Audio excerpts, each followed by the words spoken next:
Herocade brings us 9 VR arcade games for just $15.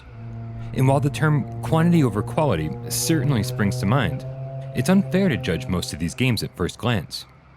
In fact, averaging at just $1.67 per game, it would be hard to argue that the better games in this collection don't make up for the lesser titles. And while Herocade attempts to create an overarching narrative, some glue to give this anthology a binding, the games themselves are what will determine Herocade's worth.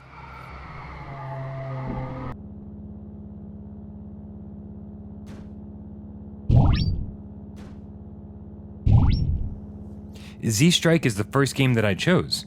I mean, killing zombies in VR has to be fun, right? There's no way to screw it up, right? Well, unfortunately, Z-Strike has us shooting stick figures from a helicopter. It's slow and boring, and despite the depth that upgrading weapons probably brings to this title, you'll lose interest long before you'll ever get the chance.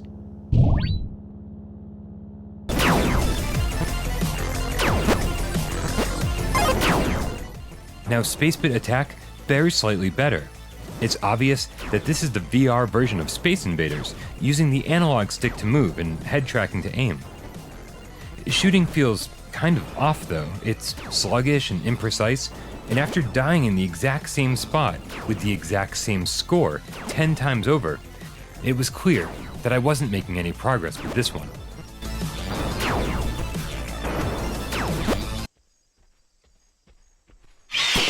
Jurassic Survival, though, is probably my biggest disappointment.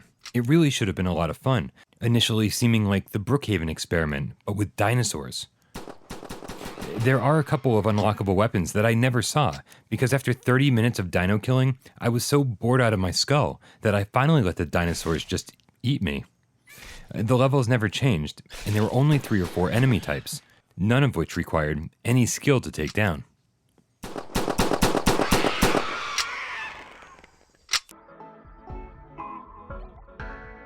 Gummy no Yumi rounds out the bottom of the barrel. It's a simple puzzle game that actually could have been okay if it allowed for some smooth camera rotation. Instead, we get harsh 90-degree click turning, which is more than enough to make you lose your bearings. But luckily, it all gets better from this point on.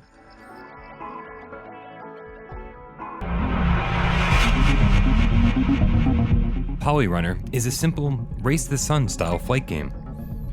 The only real goal is to get as far as you can, avoiding obstacles along the way. Blue rings give you points and green rings speed you up, while red ones will slow you down. It's slightly addictive, and far more fun if you turn off the helmet-based turning and switch to the more traditional analog stick for movement.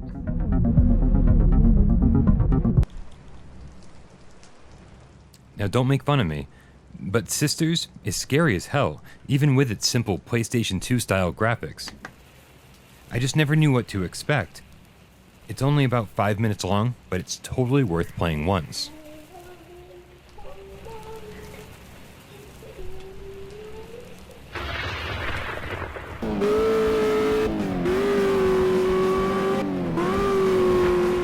.405 Road Rage is definitely a lot of fun. Swerve in and out of traffic and win money through close calls and driving the wrong way for as far as you can. Unlocking different cars and upgrades makes .405 Road Rage definitely one of my favorites, and one that I'll keep coming back to.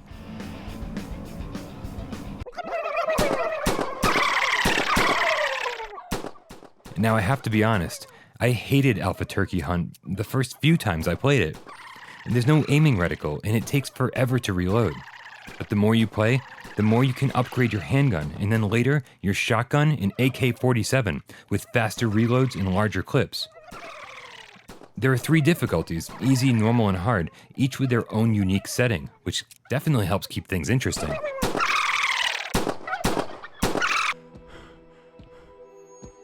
Now the final, and arguably the best title in Herocade, is Dread Halls. It's a horror-themed dungeon crawler, and there's a lot to like here. From smart mapping and inventory mechanics to some pretty solid scares that'll keep you looking over your shoulder the entire game.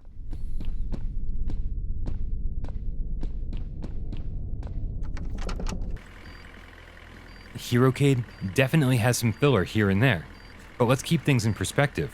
If these games were available individually on the PlayStation Store, I'd absolutely buy Alpha Turkey Hunt and 405 Road Rage for $5 each, and Dreadhalls for another $10, so already we're over the asking price.